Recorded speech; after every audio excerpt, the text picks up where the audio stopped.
Several members of conservative media and other conservative news outlets are being sued over their decision to spread an image of a man that they wrongfully identified as a neo-Nazi mass shooter. Now, before we get into the lawsuit, it's worth getting familiar with the shooting in question. That way you can understand like the backstory and how serious it is to pin this very serious crime on an innocent person.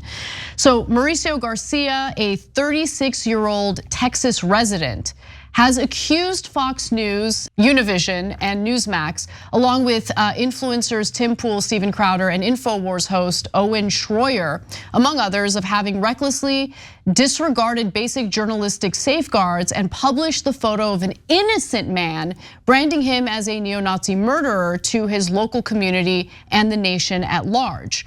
So if you're unfamiliar with the shooting in question, it took place in May of last year. A gunman shot and killed 8 people at a mall in Allen, Texas.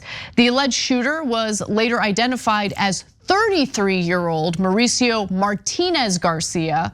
He was a self-avowed neo-Nazi who engaged in racist and violent rhetoric online for months leading up to the shooting. He was wearing a tactical vest during the shooting with RWDS, standing for Right-Wing Death Squad, as a patch on his vest. There were also multiple neo-Nazi symbols as tattoos. He had an AR-15 and a handgun on him, and he was killed on the day of the shooting by authorities. Now, as networks and online sleuths worked to identify the shooter, the lawsuit alleges that the defendants misidentified Garcia as Martinez Garcia for days, leading to harassment and death threats against an innocent man and his family. And so I'll get into the details of what each individual media figure was alleged to have done in spreading the misinformation.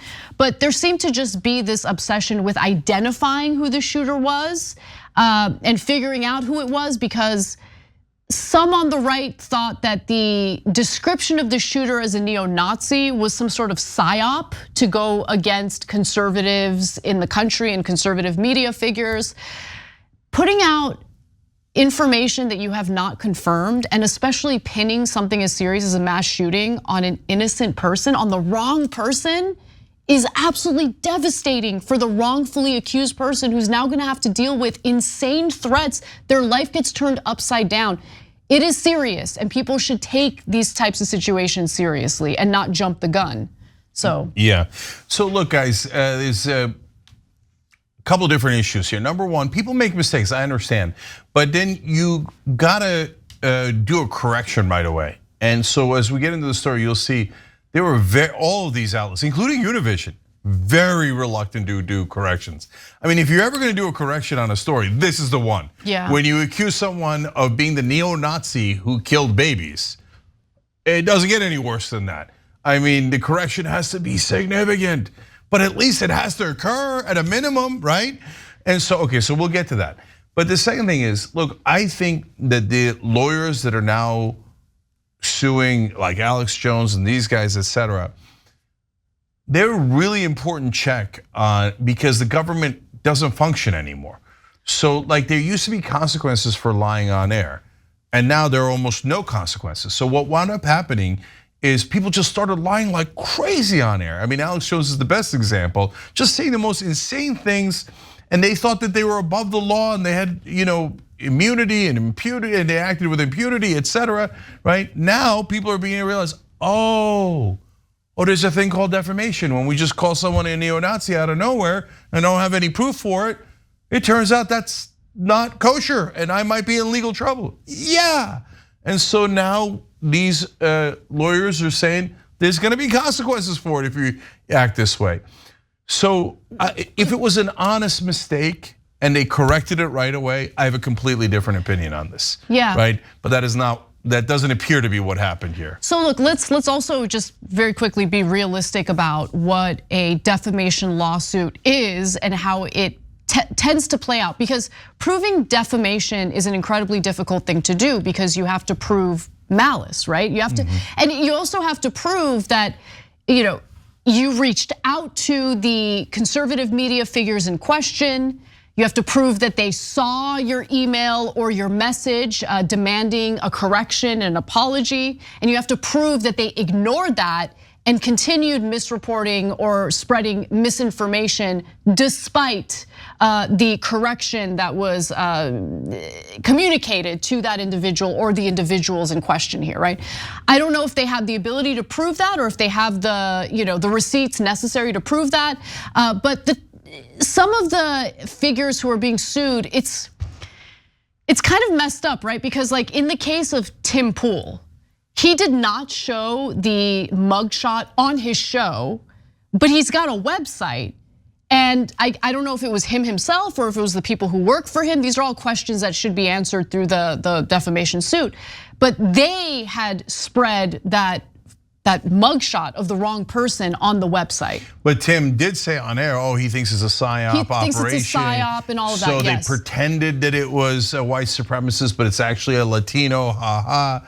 But brother, I mean, at a bare minimum, you have to state that as massive conjecture, right? Instead of, it's psyop and we got him. It's you don't know anything. You didn't even know which guy did it, right? And so there's a desire there to constantly think that everything's a conspiracy and the deep state did it because the right wing are all angels and Trump never does anything wrong. No right winger ever does anything wrong. There are no right wingers who do violence. So it has to be a Latino, it has to be a psyop, it has to be deep state.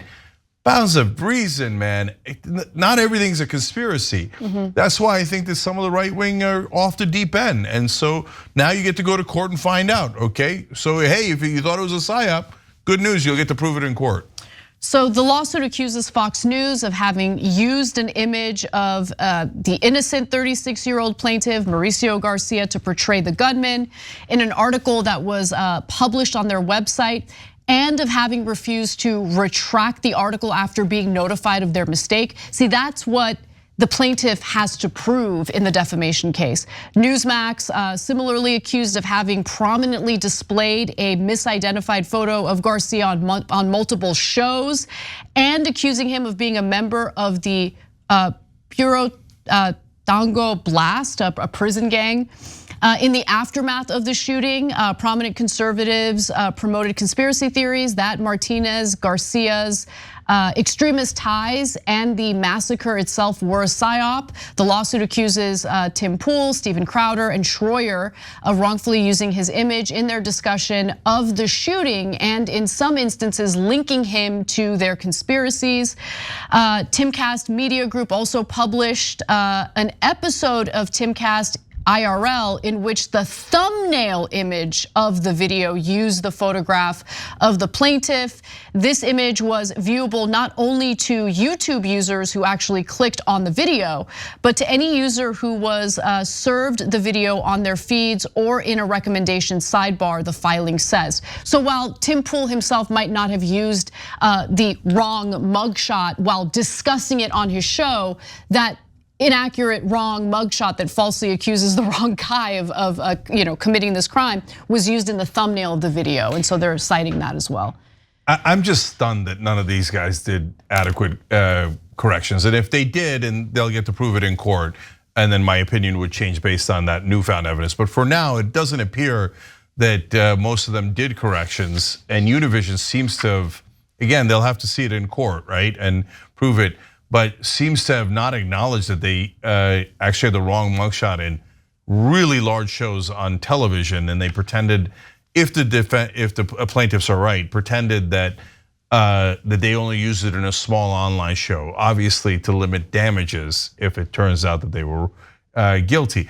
You got to be wondering at this point, why did they bother using the wrong shot? Did they just all make an honest mistake? Well, I don't know whether it's honest or not. That's for the jury to decide. But apparently, the 36-year-old, who's the wrong guy, looked more Latino. So they wanted to be able to say, "Ha ha! Yeah. Look at how Latino he looks," and they're pretending he's a white supremacist.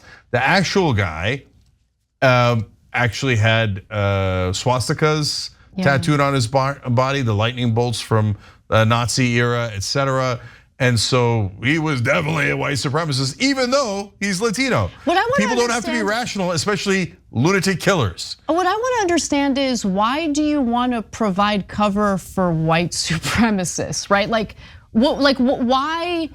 That's such a good point. Yeah, why what gave you that urge to say, it's not a white supremacist? It can't be a white supremacist. Of course it could be a white supremacist, but you felt a need to defend white supremacists as if they would never do this. I just don't understand that need to provide cover. I don't know, maybe there's something I'm missing in this story. But look, the point is, regardless of where you stand politically, regardless of what motivates you politically, these are people's lives on the line. And if you're gonna put a mugshot out there or a photo out there and allege that this is someone who conducted a mass shooting, understand that if you have the wrong person, it not only destroys his reputation and his life, it puts his family's lives in jeopardy. Like his mom was being, harassed and violently threatened. It's just with a big audience does come a big responsibility, right? And I think sometimes when you're discussing political news stories or various incidents that happen in the country, it's easy to forget that they're real people. And if you get certain details wrong, you really do have the ability to turn their lives upside down. Yeah, look, again, if I get it, if it was just an honest mistake, both guys have the same first name, same last name. I understand, right? One's 33, the other one's 36. And Tim Pool does not determine what's on his thumbnail. That is very likely a different person in his company that makes that decision. Right. So I understand all that. So if the lawyers tell them, hey, you got the wrong guy here, you guys put it on the thumbnail, you put it on your website, take it off, and they come back, and maybe Tim can prove this in court, come back and go, oh my God, my bad, I didn't mean that. Here's the actual guy, and etc. Okay, you made an honest mistake. It's not that, I get, that was a bad one to make a mistake on, but I get it. But when you double down, I mean, and guys, and it's not just doubling down, it's the carelessness. So the wrong guy had a tattoo on his hand. So why did they say that he was part of that gang? Because they immediately assumed that the tattoo was a gang tattoo, which turns out is not the case. And they decided to label that he was in a gang, like Greg Kelly and these relatively larger figures on Newsmax, etc. Do you have any editorial control inside the company? Is there any safeguards, or can any anchor be like, I think that tattoo's a gang. All right, let's just call him a person who's in a gang and a neo-Nazi and kills children. That's crazy. You got to check before you say outrageous things like that on air. So, look, if this stuff leads to people, I am not interested in limiting speech at all, and I do every debate in the world. I've even been on some of these shows, right? So I want an exchange of ideas. I don't want the exchange of ideas limited. But guys, we got to stick to facts. Yeah. If you're off the reservation on facts and you're just making up random stuff about innocent people, that's outrageous. And again, mistakes happen. And once you realize you've made a mistake, just correct it and move on. But the allegation here is that attempts to get it corrected fell on deaf ears. Again, that needs to be proven in court, and defamation cases are incredibly difficult to prove. But we'll see how this plays out. And yeah, I mean, again, just please be careful. And the last thing is for the audience. Guys, if you hear something on air, that doesn't mean it's necessarily true. I mean, look at all the horrible mistakes these people are making. Why? For a political agenda, because they wanted to protect the white supremacist who actually did the killing. So they pretended it wasn't a white supremacist and that it was a Latino guy who was in a gang who did it. It's just weirdest made up battle to fight. And in the end, it might get them into a lot of trouble. And it's telling on yourself that you felt the need to make sure that people didn't think it was a white supremacist, because God forbid, people should realize sometimes white supremacists murder minorities. That's kind of the whole point of that ideology. Yeah. Thanks for watching the video, guys. We also love it if you hit the join button below, because that makes you a member, and members allow us to be independent, honest. We can be as progressive as we want, no corporate media influence, and that's all because of you guys. We love doing the show with our members. Hit the join button, become one of the Young Turks.